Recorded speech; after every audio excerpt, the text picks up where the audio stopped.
New Zealand has extended a lockdown in its most populous city as the country battles a fresh community coronavirus outbreak that comes after months without any locally transmitted cases.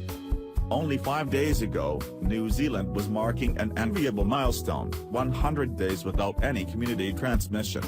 But this week has demonstrated how fast that can change, even in a country like New Zealand, which has been held up as a world leader for its handling of the virus.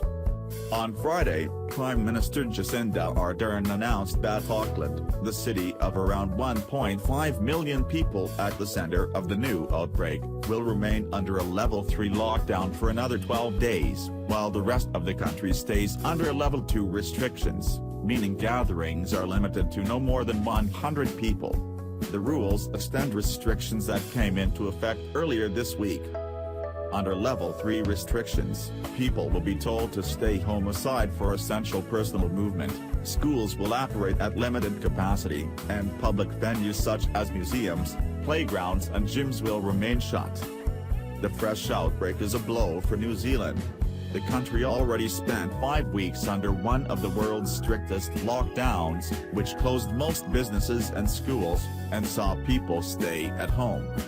Ardern has warned she expects to see more cases. Lifting restrictions now and seeing an explosion of cases is the worst thing we could do for Auckland and for the New Zealand economy, she said.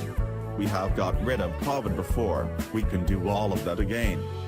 Earlier Friday, New Zealand's Director General of Health Dr. Ashley Bloomfield announced another 12 locally transmitted coronavirus cases.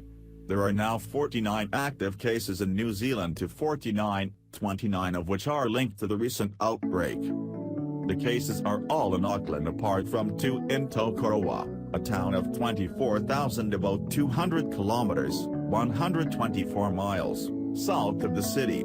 According to the Ministry of Health, these 2 tested positive after a visit from a contact of one of the Auckland cases. In a press conference Friday, Bloomfield said that 771 close contacts of the confirmed cases had been identified, and more than 15,700 tests had been processed on Thursday, the highest number of tests processed in a single day in the country. Since the start of the outbreak, New Zealand has conducted more than 500,000 tests. It has reported a total of 1,251 coronavirus cases, including 22 deaths. What caused the outbreak? There's still a major, unanswered question: how did this outbreak happen? The remote island nation imposed strict border controls back in March, meaning that, for the most part, only New Zealanders are allowed into the country, and those who do arrive from abroad need to spend 14 days in state quarantine facilities. According to the Ministry of Health, 68% of New Zealand's cases are imported or linked to imported cases.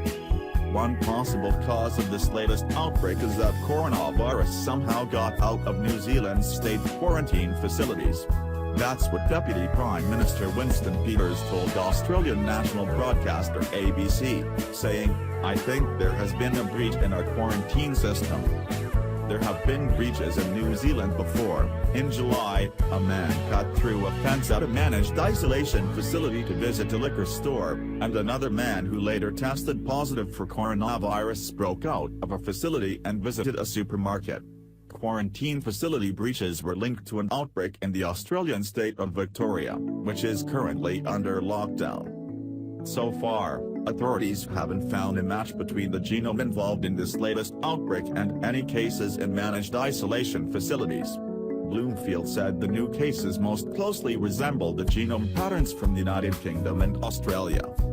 Bloomfield thinks the outbreak could have come in through the isolation facilities rather than being present for months in New Zealand.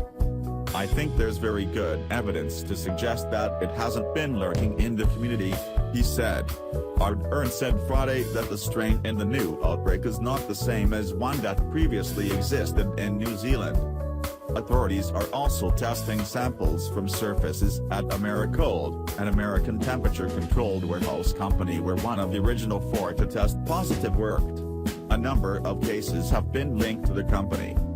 But Ardern said that, for now, authorities did not know how the outbreak happened.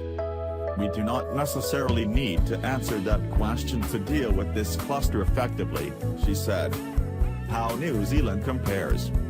New Zealand's fresh outbreak has drawn parallels with Australia and Hong Kong, both places that imposed strict border measures when they had low infection numbers and appeared to have the virus under control, only to experience a re-emergence of the virus.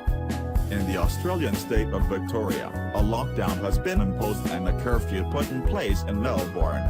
As of Thursday, Victoria, a state of around 6 million people, had more than 7,800 active cases of coronavirus, and 275 deaths. In Hong Kong, home to around 7.5 million people, there are around 1,000 active cases, including 32 in a critical condition. 66 people have died. Despite the current outbreak, the city has not imposed a lockdown, although people must wear masks in public or face a fine. Public gatherings are limited to 2 people, and restaurants and bars must close at night except for takeaways. On Thursday, Ardern noted that New Zealand had imposed restrictions within 24 hours of the first new community coronavirus cases, a response which she said was faster than in Hong Kong or Victoria. The pace and speed should also act as an extra layer of reassurance, she said Thursday, before reiterating the mantra she has been saying since the start of the outbreak: going hard and early is still the best course of action.